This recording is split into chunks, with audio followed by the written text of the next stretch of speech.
All right, looking at the NFC North, it is shaping up to be the best division in football, especially with the emergence of the Minnesota Vikings being one of the few undefeated teams remaining in the NFL.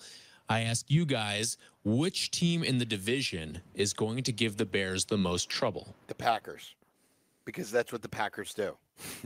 Like, how could I argue with never, ever beating Matt LaFleur, 0-10 against the Packers?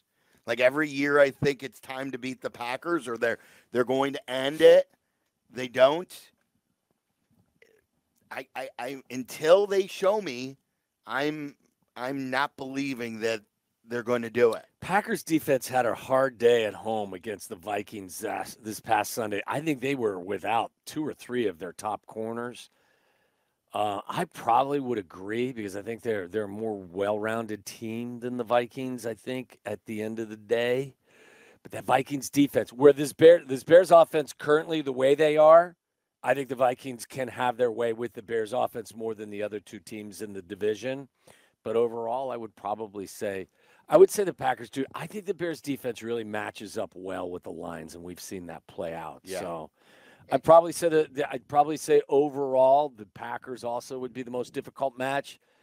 But here's hoping that by the time we get to the second half of the schedule and the Bears are facing the division opponents, they've figured out some of their offensive stuff, because Flores will make your life miserable out there. Like I always used to say, this is a different year. This is a different team. This team should have better success against their team that's a different team.